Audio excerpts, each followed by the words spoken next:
C'est la grande foule, ils étaient 5000 tôt ce matin et depuis, ils sont des milliers à avoir rejoint le symbole de la contestation, la place Tahrir. Avec un mot d'ordre, le départ de Moubarak, le président âgé de 82 ans et qui se maintient au pouvoir depuis 29 ans. J'ai demandé au gouvernement de me remettre sa démission aujourd'hui et je nommerai demain un nouveau gouvernement avec des instructions claires et précises pour régler rigoureusement les priorités du moment. Demandé son départ 1000 fois et les solutions qu'il a proposées ne plaisent à personne. L'Égypte au bord du chaos, les affrontements ont repris de plus belle au Caire entre pro et anti-Moubarak. Il y a au moins 8 morts. Les journalistes étrangers sont pourchassés, tabassés parfois par les partisans du régime. Ils ont tiré sur les gens à balles réelles. Ils arrêtent les gens et leur donnent des coups de couteau. Tout ça pourquoi? Juste parce qu'on leur a demandé de quitter le pouvoir.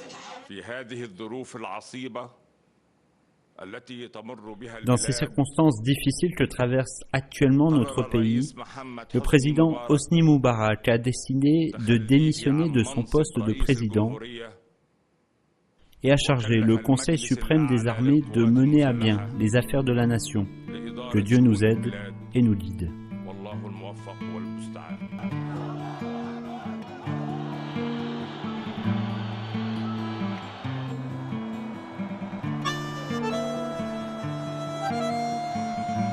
سأواصل معكم مسيرة العبور إلى المستقبل متحملا المسؤولية وأمانة.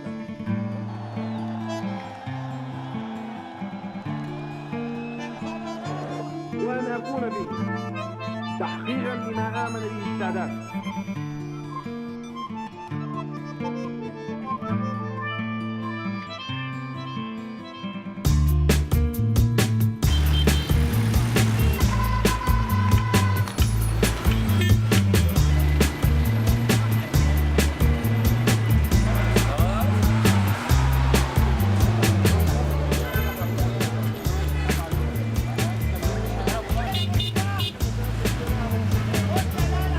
Nous voici donc place Tahrir. C'est ici que depuis un an, le cœur politique de l'Égypte vibre au quotidien.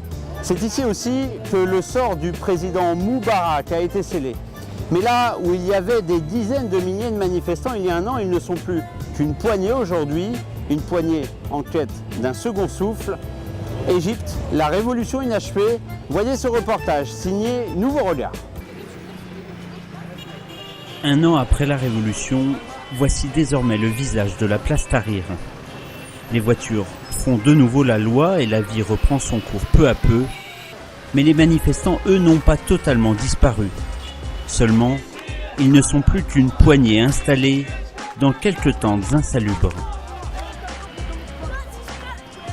Ironie de l'histoire, la place Tahrir a désormais mauvaise réputation. Beaucoup d'Égyptiens hésitent à s'y rendre comme Jean, preuve de la cacophonie générale qui règne sur place. Les gens vous attaquent pour rien, parce qu'ils sont pauvres. Ils veulent votre argent, ils sont prêts à vous tuer la nuit pour voir ce que vous avez dans les poches. Ils sont très agressifs. C'est très malsain pour les femmes, les jeunes filles, les jeunes et les personnes âgées. Ce n'est pas sûr. La révolution n'est pas détruite. Mais il y a beaucoup de révolutions en même temps. La révolution islamique, la révolution des pauvres. Le but n'est plus seulement d'éjecter Moubarak. La place Tahrir, emblème de la révolte égyptienne, semble aujourd'hui abandonnée, laissée à son propre sort. Symbole de cette révolution dans l'impasse, ces murs de pierre que certains appellent ici les murs de la honte. Ils ont été érigés en décembre dernier après de violents affrontements entre les manifestants et les militaires. Les deux partis entretenaient depuis la Révolution une entente chaleureuse, l'armée ayant pris le parti du peuple quelques jours avant la chute de Moubarak. Mais depuis cette dernière a de nouveau refermé son étau sur la population durant l'automne, avec un déchaînement de violence meurtrière contre les manifestants. En témoignent ces vidéos diffusées sur Internet. Celle de cet homme violemment tabassé ou de cette femme déshabillée et traînée sur le sol, des images qui font scandale. Peu à peu, la peur du régime se réinstalle donc dans les esprits des Égyptiens. C'est le cas de Sameh notamment. À l'abri des regards, l'homme nous confie son sentiment sur le changement entrevu depuis un an. Et il est dérisoire.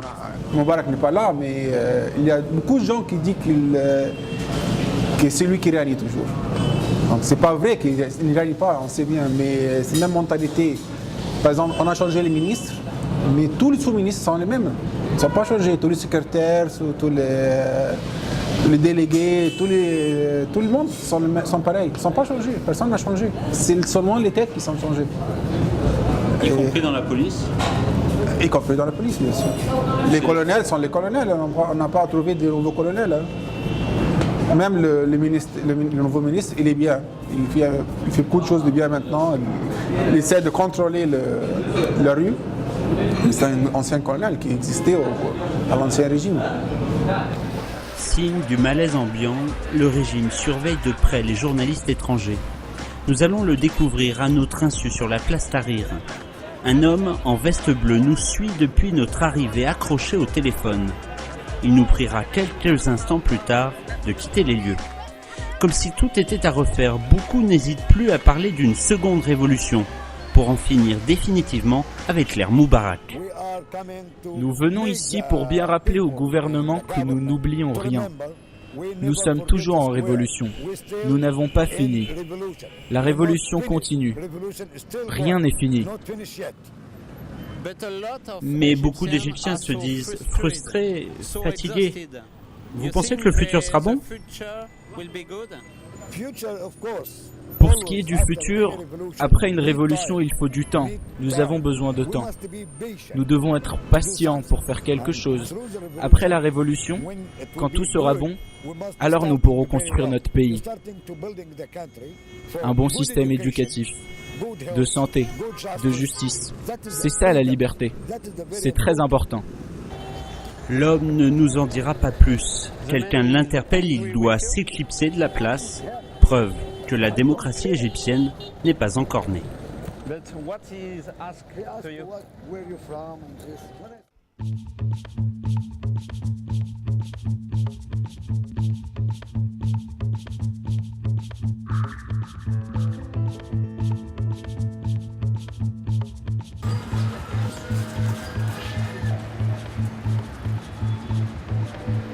Mais les Égyptiens les plus amers, ce sont sûrement les jeunes. Beaucoup ont été les fers de lance de la révolte il y a un an. Zeinab est l'une de ces Égyptiennes devenues 3 semaines durant une révolutionnaire. Elle garde en souvenir chaque journée passée sur la place, au milieu de la foule. Ça fait toujours une émotion quand tu reviens à Tahrir ou pas, Zeinab ? Toujours. Ça me fait rappeler, ça me rappelle les bons souvenirs de janvier et de février. Et ça me rappelle tout simplement que les gens se sont bougés, enfin pour changer le régime. Mais un an plus tard, elle partage le sentiment général de s'être fait voler sa révolution. Seul changement notable, les élections législatives. Pour la première fois, Zeinab est allée voter. Mais les résultats, la victoire des mouvements islamistes, a fait figure de douche froide pour la jeune femme. C'est une crainte, mais après c'est aussi le prix de la démocratie pour laquelle on s'est battu. Si c'est le choix du peuple, je l'accepte. Après, ça constitue une crainte, ça m'angoisse, parce que je ne sais pas comment ça sera la suite. Après, je crois que les libéraux doivent continuer à se battre. Et les Égyptiens se sont bougés pour se débarrasser de Moubarak. Et si les islamistes ils n'arrivent pas à satisfaire le peuple, et ils vont de nouveau se mobiliser pour changer et réformer ce qui se passe. Donc voilà, je garde un peu d'espoir quand même. Beaucoup désenchantée, cette génération n'entend pas se laisser faire dans les prochaines semaines. La révolution n'a pas seulement laissé des traces sur les murs, elle a imprégné les esprits. À défaut d'une vraie démocratisation, une nouvelle confrontation semble inévitable. Au quotidien Al-Ahram, le plus grand journal d'Égypte, personne n'avait prévu la révolution. Et pour cause, on ne cachait pas ici ses affinités avec le régime de Moubarak. Gamal Zaïda en est le rédacteur en chef. Il sait que la transition politique est mal engagée. Absence des partis libéraux au gouvernement, victoire des frères musulmans et des salafistes, tout semble annoncer un cocktail politique explosif. Beaucoup d'Égyptiens sont inquiets pour le futur, c'est votre sentiment? Oui, bien sûr, parce que pour la première fois dans l'histoire de l'Égypte, nous pourrions bien voir un changement dans l'identité de l'Égypte. C'est très dangereux. Nous avons pu voir plusieurs signaux lancés par les salafistes et les frères musulmans.